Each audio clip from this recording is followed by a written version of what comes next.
1. The rise of the neocon, the rise of Nikki Haley. 2. Should you care more about your family or all living things, including plants and animals? 3. The case of cheating against the Michigan Wolverines. It's the Cain Podcast on Fox News Podcast. What's up? And welcome to Monday. As always, I hope you will download, rate, and review this podcast wherever you get your audio entertainment, at Apple, Spotify, or at Fox News Podcast. You can watch the Cain Podcast on YouTube and follow me on X at Cain. A dilemma, a question for you, the viewer, you, the listener. I got a call from a buddy a few days ago. He lives in Florida. He lives along a river, a body of water. And over the last couple of weeks, he's been infested by raccoons. Now, he said to me that down the street, he's got a crazy lady who's been feeding the wild raccoons, and that's led to an infestation in the neighborhood, which has spilled over into his yard and around his house. He estimated somewhere between 12 and 20 raccoons. He's called animal control. He has received no real help. He's called a trapper, an exterminator, but at this level, I guess you have to call it a trapper, who wants to charge $700. So he finally decided, I'm going to be able to deal with these pests. I'm dealing with these raccoons like a man. I'm dealing with these raccoons myself. But he called me because he had arrived at both a practical and a moral dilemma. He said, hey, Will, listen, I know you've hunted throughout your life. I know you just went on a squirrel hunt. He said, do you ever feel remorse when you make a kill? And I'm going to be honest with you. I'm not somebody that pretends through some heightened sense of masculinity that, no, I have no problem killing animals. My answer to him was yes. In fact, I don't love. I have no bloodlust to kill a deer. And the relationship between empathy, sadly, this is the truth, but the relationship between empathy and cuteness is somewhat correlated. It's somewhat tied. You kill a duck and it doesn't quite connect with you, a human, in the same way, say, when you kill Bambi. And when you kill something like a raccoon that has some level of cuteness, I'm not going to indict you. I'm not going to question your manhood if you feel bad. In fact, I told him there was a story when I was in law school. A buddy of mine and I had a house in Austin, Texas, and we had a mice infestation. This has happened to me twice in my life, where when I lived in New York City, my first apartment also had an infestation of mice. And I remember in law school, and I'm sorry for the gory details, but this is the way it went down. When I had an infestation in law school, we set traps out everywhere. And my buddy, who'd set the traps out everywhere, bought one of these newfangled traps that looks more like a hair clip than the old school, Tom and Jerry mouse trap. So what that meant is one night when I was sitting in my bed and all of a sudden I heard the squealing, I knew we'd caught a mouse, but I knew that we hadn't killed a mouse. So I went in there and there, stuck, trapped by the foot or trapped by the tail, was a mouse. And I didn't know what to do. What do I do? I have to kill this mouse. And with that kind of trap, I think it leaves a good question. What do you do? Because if you open the hair clip, the mouse is going to run out. So, being young and stupid, what I went is to the only available thing that I had, which was an archery set. And I was like, well, I'm going to have to drive this arrow into the mouse, which I did not want to do. I'm not telling you this story proudly. And I'll never forget driving that arrow and that little mouse looking at me. It felt like in the eyes and grabbing it with his little paws. And yes, I felt terrible. When I had a mouse infestation in New York, I would catch them with glue traps. In the beginning, I didn't know what to do. And in fact, I'm going to be honest with you. I caught some and I took them to the park and set them free. Central Park. These weren't on glue traps. This was caught. I can't remember how I caught these mice. I think it was like in a shoebox somehow. I ended up just trapping it. And I let it go in Central Park. But as that infestation got worse, trust me, I lost all connection to the mice. And I without, again, I'm not going to go into the gory details. I had no problem disposing of the mouse alive, trapped on a glue trap. So I felt for my buddy and his problem with the raccoons. But he caught one in a trap, and he had a horrible experience of trying to terminate the raccoon. He had a pellet gun. It wasn't the appropriate hardware. It was a prolonged experience, and he felt awful. But he's like, what do I do now? I don't want to spend the $700. I got to get rid of the raccoons. What do I do? And so we debated, what do you do? We debated, what do you do once you have one in a trap? You can't let him go. He just comes right back. Well, how do you exterminate the raccoons? And I gave him some advice.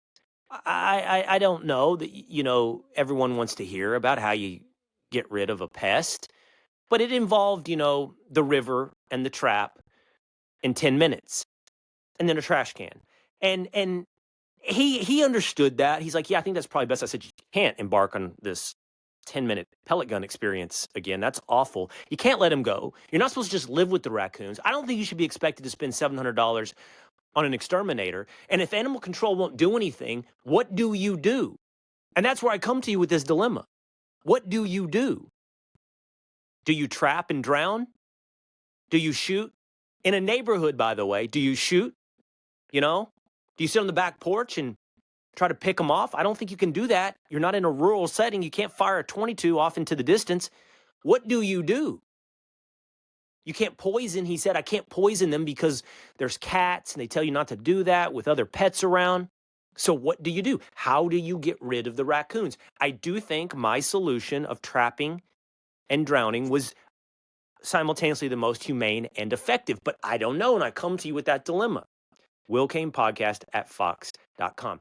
There are some of you out there, I understand, and I don't think it's many of you that are listeners to this program anymore who have some problem with the idea that, life and death and hunting and pest are just part of this experience of humanity. Nothing that arrives on your plate, nor any sense of sanity or any sense of sanitary conditions in your living environment would accept you living or cohabitating with raccoons or mice. So if you're a carnivore or an omnivore, or you like having a pest-free home, what do you do? Cain Podcast at fox.com. Got a big show for you today. We're going to talk about the rise of Nikki Haley. I'm going to present to you what I think is also a fascinating moral revelation about the differences between Republicans and Democrats, the left and the right, and whether or not you should care more about your family or all living things, including space rocks. And we're going to dive deep on the cheating scandal at the University of Michigan. Story number 1, the rise of the neocon, the rise of Nikki Haley. Real Clear Politics averages show polling in states like New Hampshire and South Carolina have Nikki Haley taking a lead over Ron DeSantis in a battle for second behind Donald Trump in the Republican presidential primary. The Iowa Des Moines Register has a survey where Haley has drawn even for second with DeSantis. And there are headlines out there like this from The Guardian. Nikki Haley's unexpected rise from scrappy underdog to Trump's closest rival. There are many people out there who think this discussion of second place, whether or not you're talking about Nikki Haley or Ron DeSantis, is a waste of time and masks the real story of the Republican electorate, the voice of the voter in the Republican Party, which is overwhelmingly still in support of Donald Trump. Still by a 30-point margin, polling somewhere north of 50%, just shy of 60% in the Real Clear Politics averages, Trump commands a lead well over Haley and well over DeSantis. But why? Why the rise of Nikki Haley to rival Ron DeSantis? Before we go into the answer to that why, let's talk about Ron DeSantis for just a moment. There are many, many, many people, apparently, online who did not like my analysis of whether or not there are lifts in the cowboy boots of Ron DeSantis. Here's what I would say to you about that bit of fun that we had here on the Cain Podcast. As you know, I love sports. I root hard and irrationally. I'm tribalistic about the Texas Longhorns, who just survived against the Kansas State Wildcats. For the Dallas Mavericks, who are off to a hot start to this season. For the Texas Rangers, for the World Series champion Texas Rangers. And of course, for the Dallas Cowboys. But I reserve that irrationality, that tribalism, that fandom for sports. I find it a fun and healthy outlet for putting blinders on, accepting propaganda, and never thinking critically about my fandom. I don't extend that same level of fandom to politics. It's too important. I don't have that level of fandom for any candidate, for any one man. I have that level of devotion to principles, to values, to ideas. And even at that, I always want to remain open-minded about where I have been wrong. But I will never extend that same level of irrationality to Ron DeSantis, nor to Nikki Haley, nor to Donald Trump. There are some out there that thought it was gratuitous, that it wasn't worthwhile, that it was beneath me to have a bit of fun about whether or not there are lifts in the cowboy boots of Ron DeSantis. Here's what I would say. First of all, I don't care if it hurt your feelings. I don't even care that I like Ron DeSantis, which I do like Ron DeSantis. I like more the truth. It won't impact the way I vote in a presidential election. It doesn't impact what I think of the leadership potential of Ron DeSantis. I think it's true. Everyone that asks me the question, like, why did you devote your time to it? Because it's true. Why do you care? Because it's true. Why did you spend time on this? Because it's true. If you are offended by the truth, you might have devolved and allowed politics to become your sports fandom. I don't think you're attached to any particular idea. I think you've become attached to a man. And trust me, I believe that has happened long ago with many when it comes to the support of Donald Trump. I would like to think that I look at Trump or Haley or DeSantis or Tim Scott or Doug Burgum and judge them based upon their ideas. I don't care if Ron DeSantis is 5'11", which, by the way, is no defense as to whether or not he wears lifts in his cowboy boots. I don't care how tall he is. It doesn't impact the fact that I think it's true there are lifts in his cowboy boots. Why do I care? Oh, because it's objectively interesting and most probably true. It's like when somebody says, oh, did you know so-and-so is gay? Why do you care? Well, I don't care in any positive or negative way, but I'm not going to pretend like you're pretending right now that it's not of note or interesting or potentially true. The idea that I shouldn't care is absurd on its face. I don't care to the extent it's going to impact my vote, but I care if it's true.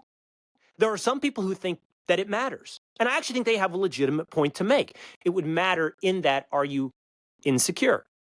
I don't care even if he is insecure about his height, because many people out there are insecure about their height. Did you know that only 14% of men in this country are over 6 feet tall? There are many, many people that are insecure about their hair loss. I'm insecure about many of my physical features, but I don't care. It's not that big of a deal.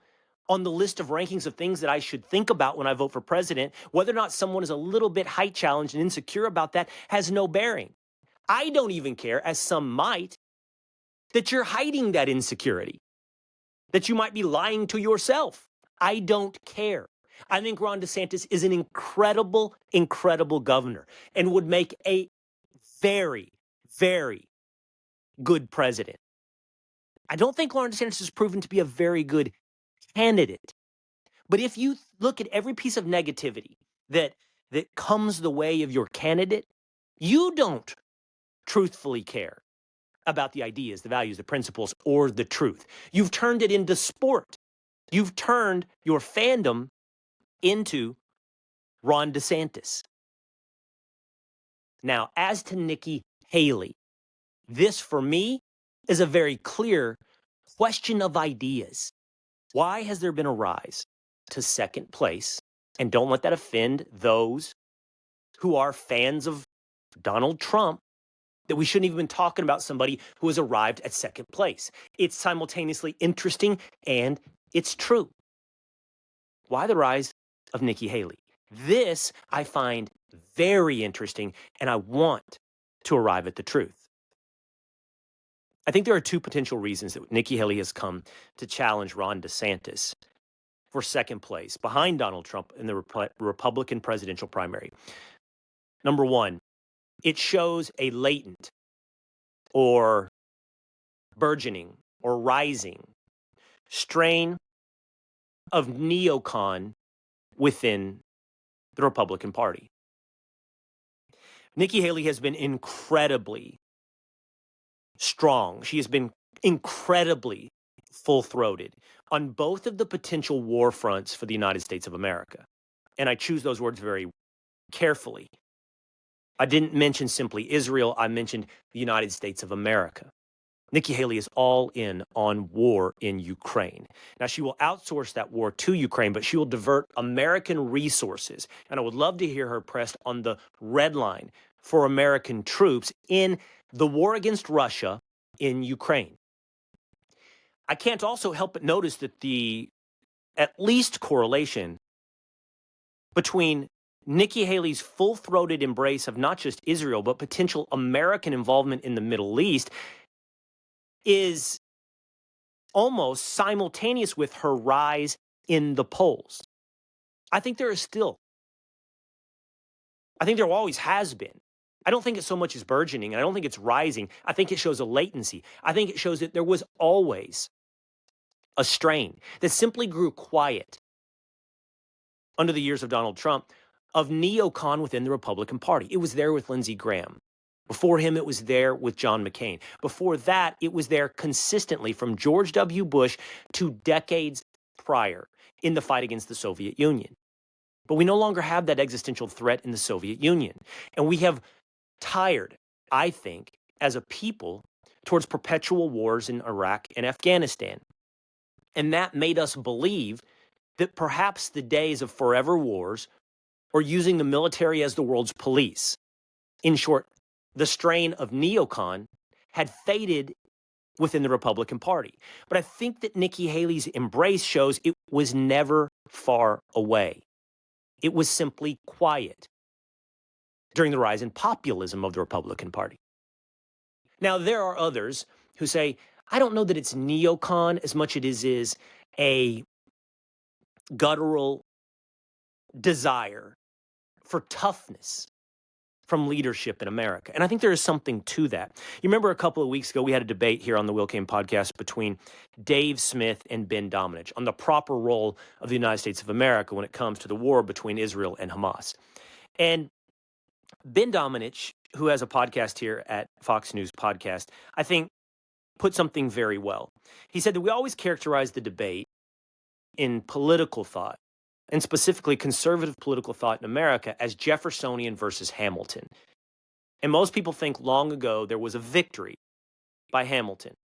Jefferson saw the country as city-states, as rights reserved to the states, as citizen farmers. He embraced regionalism. He embraced political diversity.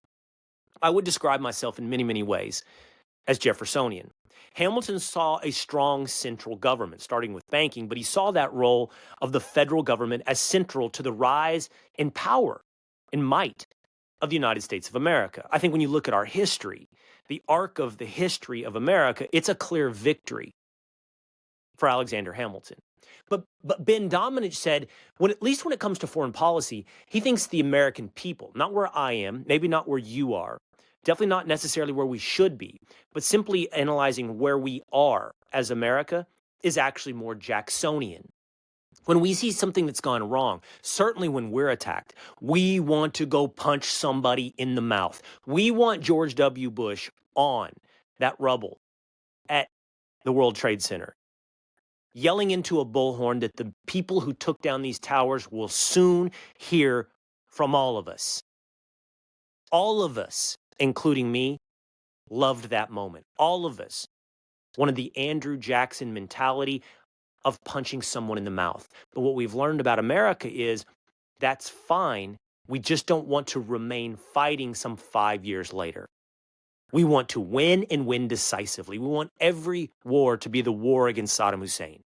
We want Desert Storm rolling through in a number of months, kicking someone's ass while raising the red, white, and blue and yelling, "Go America." We don't want to be bogged down in Afghanistan for 20 years, forgetting why we went there in the first place, that we are Jacksonian. And perhaps that is what's been tapped into by Nikki Haley. Maybe it's a desire for strength. Certainly, we do not have that in the White House.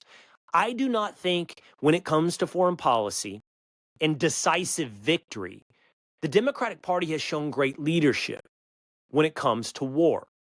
It's hard to reconcile because you say, well, the Democratic Party and the Republican Party, for that matter, the Uniparty, has embraced the war in Ukraine. But the war in Ukraine isn't one in search of a decisive victory. It seems to be a bleed them out tactic towards Russia. It's another in the long line of forever war. So when it comes back to Republicans, we see what's in the White House with Joe Biden, and we want strength. We want toughness. And that's come to be symbolized. That's come to be voiced by Nikki Haley. I do think that has played a role in the rise of Nikki Haley. But there's another reason as well.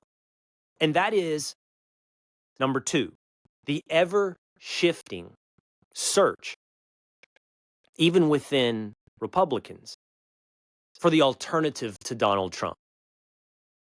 As I mentioned earlier, it simply has nothing to do with like or dislike.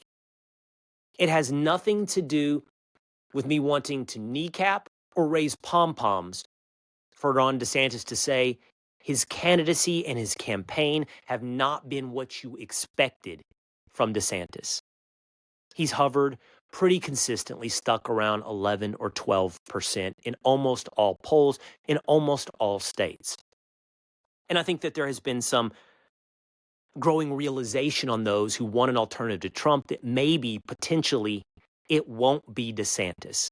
And because of that, there's been a fluid anti-Trump constituency, a base, floating, looking for a viable alternative to Donald Trump. And then it has flowed, perhaps from Ron DeSantis to Nikki Haley. My friend and co-host Pete Hegseth had a fascinating analysis, I thought, this weekend on Fox and Friends. We were talking about the growing shadow campaigns against Joe Biden. Minnesota Congressman Dean Phillips has announced that he's going to get his name on the ballot in New Hampshire. Several different Democrats have kind of launched international campaigns to project leadership. Illinois Governor J.B. Pritzker, Cory Booker have taken foreign policy trips to meet with foreign leaders, most notably California Governor Gavin Newsom, who visited China. And Gavin Newsom is essentially, like many of these others now are beginning to, but Gavin Newsom has been running a shadow campaign against Joe Biden. He hasn't formally announced, but he made it clear that if something happens, Joe Biden is physically or mentally incapable, or that he's incapable of winning a general election and the DNC uses pressure to have him turn over the Democratic convention, his nomination to someone else, to Gavin Newsom. Hegseth said, in retrospect, this might have been the tactic that would have been best for Ron DeSantis, instead of running headlong into Donald Trump. And again, out of no interest of raising pom-poms or kneecapping Donald Trump, what we can say very clearly is, at least in a Republican primary, for the better part of 8 years, no one has figured out the riddle of Donald Trump. How to win over the fans of Donald Trump that now poll well over 50%. Instead of running into that buzzsaw, DeSantis might have been better off choosing the campaign tactic of Gavin Newsom, to remain available, to run a shadow campaign, to wait and see what happens with these criminal cases against Donald Trump. What happens with his campaign? I think we can all agree there are a lot of potential curveballs left in the next, 8 to 9 months, 10 months before we select a nominee, which is 12 months away from a general election for president. What if he had just waited in the wings? What would be the public clamoring like for Ron DeSantis? He would never have received the barrage of attacks from Donald Trump. He wouldn't have exposed himself or his weaknesses on the campaign trail. He would have simply sat there with his excellent record as governor of Florida, as a shadow alternative to Trump. I think that is a very fascinating analysis, and perhaps one that would have better served not just the short term, but the long-term prospects for DeSantis, the prospects in 2028. But for now, he chose to run into the buzzsaw. I think that he's paid some price politically, clearly. And I think that now, in part because of this fluid playing field of looking for alternative to Trump, and because there is a need for toughness and perhaps a latent constituency of neocons within the Republican Party, we've seen the rise of Nikki Haley. Story number 2. Should you care more about your family or every living creature, including plants, and maybe space rocks? It's a fascinating study published in Nature, a scientific journal and magazine, with a scientific study that is done by people, including a very fascinating thinker, Jonathan Haidt, on what people most care about, how they rank their priorities in life, what they choose to, with energy and devotion being a finite resource, where you choose to allocate most of your energy, most of your care. Where are your priorities?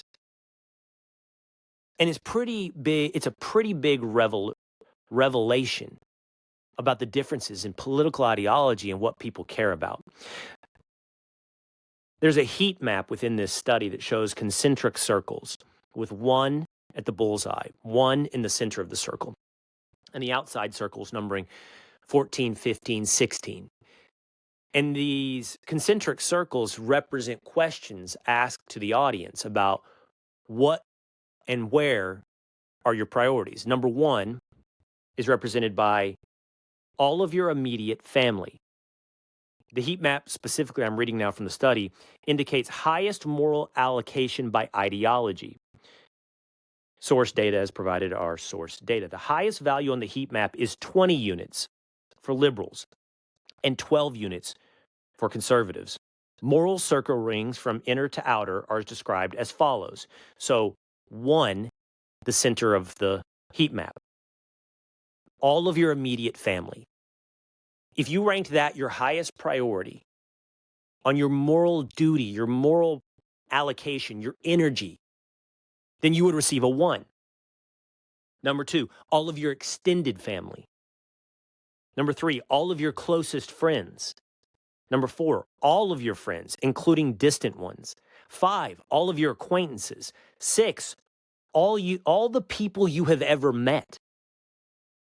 7, all people in your country. 8, all people on your continent. 9, all people on all continents. 10, all mammals. 11, all amphibians, reptiles, mammals, fish, and birds. Safe to say, those that rank number 11, their highest priority, probably didn't appreciate the beginning of this podcast, where we talked about how to deal with pests, including mice and raccoons. Number 12, all animals on Earth, including Paramecia and amoeba. I know what an amoeba is. I don't even know what a Paramecia is. Number 13, all animals in the universe, including alien life forms. Number 14, all living things in the universe, including plants and trees. Number 15, all natural things in the universe, including inert entities such as rocks. And 16, all things in existence. Now, before I reveal to you exactly where the heat map lies according to political ideology, or philosophical ideology. Let me just tell you, I love this study. This reveals so much of what I think is important and we talk about here on the Cain Podcast. There's an Arab proverb that says, me against my brother, me and my brother against my cousin, me, my brother, and my cousin against the world. And I think that's how the world should work. I think you should have at the center of your circle your faith, your God. I think then your immediate family, then your extended family, then your friends, then your neighbors. I think you should care more about your neighborhood, your village, your town, than you do some town 4 states away. I think you should. And I think that we should probably all give a much more attention to our local elections than we do to the celebrity-natured presidential elections of the USA. I think when we devote our charity and our resources, our energy, it should all focus from the inward to the outward. I think you should raise good children, create strong families. That's how you create a good society. That's on the foundation upon which you build a good civilization. I think you should be there for your neighbor. I don't think you should live like you do in New York, which I can speak from experience of not even knowing who's in the door right next door to you. I think that you shouldn't care more about what's happening in Ukraine than what's happening in your children's school district. I think that's a reflection of proper moral allocation. And apparently, I'm not alone, at least when it comes to conservatives. That's how this group is described in this study, again, by Nature. If I'm looking at the heat map, the highest level of heat map for conservatives, the red of the red, puts that right around number 3 or 4.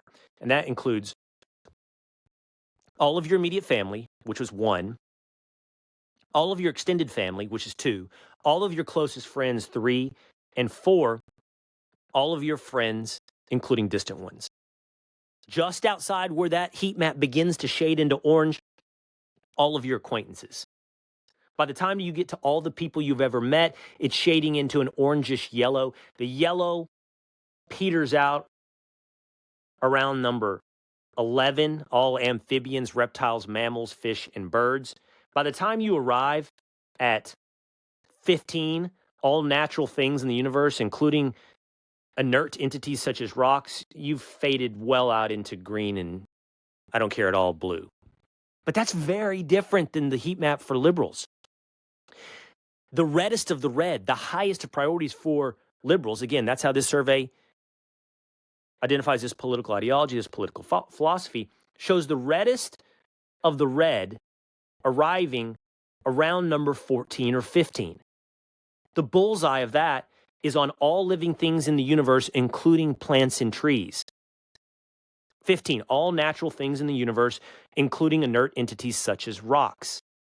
That's redder than, by the way, your family, your immediate family, your extended family, all your closest friends. Those are green. The heat map goes red, orange, yellow, green. So the liberal ideology cares more, has more moral allocation, more energy devoted to things off of this planet, literally out of this world, than the people in your home.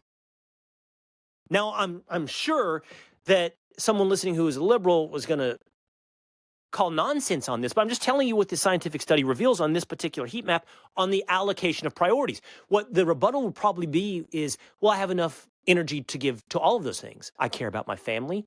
I care about the universe. I care about my friends. I care about plants. But it's a finite resource. You can't care equally. You can't devote the same level of energy to all of those things. And I actually think this is revealed in voting patterns. There's another stat, okay? Here's another stat. Conservatives, incredibly more charitable. This is quantifiable. This is objective truth. Dollar figure contributed. Incredibly more charitable, giving away their money than liberals. Why? Well, I think in part because liberals see their vote as an act of charity, their vote as a virtue. Conservatives see it as a civic duty, but you have to give to your community through your sacrifice, through your charity. And most of the time, not all the time, most of the time, that is focused closer to home. Look, when we raised all of that money and I'm so humbled by it. But when we raised all that money for Maui, look, part of what drove my priorities and drove my passion for it was, well, not geographically where I grew up. It was geographically a place that I spent much of my life, and I cared. And I'm not going to apologize for that. I cared greatly because I'd spent so much of my time. If you listening didn't care as much, I would totally understand that. It's far away. It's not your place. But you know what it was? It's the United States of America, which again came in somewhere within the realm of caring on conservatives. All the people in your country, number 7 on this map, orange, just outside of the red. And you stepped up, you reflected that. You gave incredibly, $2.5 million. I think this is admirable to help your countrymen. I think this is the proper moral allocation. You can't care. You can't fly a Ukrainian flag outside of your house as your moral duty. You can't devote those assets, those energies, that moral priority to what's happening. And I'm not saying you shouldn't care about what's happening in Ukraine. I'm not saying you shouldn't care what's happening in Israel. Of course you should. But should you care as much what's happening under your roof? I think the answer is clear, at least for half of Americans. Story number 3. The evidence, the timeline, the details of the cheating scandal against the University of Michigan. I don't know if you've kept up with this. We did speak about it last week in Friday's episode of the Cain Podcast with Chris Felica, the host of Bear Bets at Fox Sports Podcasts. The University of Michigan has been accused of cheating, and it is now under investigation by the NCAA. It's the University of Michigan men's football team headed up by Coach Jim Harbaugh. The allegations are that an assistant on the football staff, a man named Connor Stallions, making $55,000 a year, was scouting and recording opponents' signs so that it could be relayed to the sideline at the University of Michigan and they would know the play that is coming. It'd be like playing poker against someone or blackjack against someone with a stacked deck. Now, the sign stealing has been a part of sports and every sport for quite some time. And my initial reaction to this story, as you'll remember, was, come on, it's not that big of a deal. Everyone's doing it. You still have to execute in the game. But the specific allegation of NCAA violations is reminiscent, at least in some ways, of the allegation of cheating against the Houston Astros. It's using technology when stealing signs, using technology to relay what's coming up on the field to help your team. It's against the NCAA rules to film an opponent's signs, to use videography, to use technology, to record an opponent's signs and analyze them and use them to weaponize them in a game. Connor Stallions is accused of running a ring of guys, including numerous coaches. I believe there's an NCAA Division III coach who is suggesting he was offered to participate in this scheme where he hired people, and he did himself as well, buy tickets to games of upcoming Michigan opponents and record them, sometimes with his cell phone, and record those signs, take them back to the University of Michigan, analyze them so that you'd be prepared for your upcoming opponent. But that's not all. There's video allegations out there of Connor Stallions on the sideline of Central Michigan, who would be playing the University of Michigan, wearing Central Michigan gear. He's wearing a hat. He's wearing a shirt. He's on the Central Michigan sidelines. It's a night game. He's wearing sunglasses. And there's some angles of this where there's pictures of him where on the sunglasses, it looks like there's a blue light on in the corner of his sunglasses, as though the allegation is there's a recording device in the sunglasses. He's recording the signs of whoever is playing against Central Michigan. He's getting the signs from the other side, it's presumed. It's not just that. The allegations are that they're recording signs of people who would be potential playoff opponents, like TCU last year in the college football playoff. Not just that, there are allegations they were sharing some of these signs with other teams in NCAA who could help clear the path for Michigan on their way to the playoffs. I'm telling you again, these aren't just allegations now. There's an NCAA investigation. They went to the University of Michigan, did investigators, and began this investigation. A poll of Big Ten coaches, overwhelming majority of them want Michigan punished and are saying this is not, as my initial reaction was, this is in the normal course of business. That's not what, now you can say, oh, they're rivals and they're mad that University of Michigan is rising, that they're doing well. Whatever's their motivation, Big Ten coaches want Michigan punished. By the way, who is Connor Stalions? He's 28 years old. He graduated from the Naval Academy. He was a Marine. He was also a massive fan of the University of Michigan. He wrote a 600-page manifesto on how to revive the program. Again, there's allegations they used ball boys to communicate the signs during games somehow with the balls, how they relayed the balls onto the field. Connor Stalions was first suspended. He has now been fired from the University of Michigan. Here is the timeline. It's up at Outkick.com. Outkick has done a great job of laying this out. Check it out. Check them out. Outkick.com. 2022. Teams find out as late as 2022 that Michigan is running an elaborate cheating scheme. Early 2023, TCU is informed by multiple teams that the Wolverines are cheating ahead of the playoff game last year. Horned Frogs respond by turning real signals into dummy signals and creating new ones. We all know how that game turned out. Win by TCU. September 2nd, 2023, a man resembling Connor Stalions appears on Central Michigan sidelines against Michigan State. There's that detail from just a moment ago. Of course, there would be a game against Michigan and Michigan State. Early October this year, word starts circulating the NCAA is investigating Michigan for stealing signs. October 19th, the Big Ten publicly confirms an investigation is underway. Jim Harbaugh denies any knowledge. October 20th, Connor Stalions is suspended with pay. October 27th, NCAA officials visit Michigan to conduct investigation operations. Unnamed former Division III coach claims he was paid as part of the scheme. This is not good. This is mounting up for Michigan. October 30th, photos emerge appearing to show Connor Stalions on the CMU sideline. This is when he's wearing the CMU gear and the alleged glasses with a camera in them. November 1st, Big Ten coaches urged the conference to punish Michigan for the alleged scheme. And then as of just the last couple of days, I think it was Friday, Connor Stalions fired from the University of Michigan. This is fascinating. This is juicy. And this is a big deal. Michigan most likely will not be punished in this football season. They're very good. Michigan could very well find themselves in the college football playoff. Michigan could very well find themselves in the national championship game. Michigan could very well find themselves the national champion.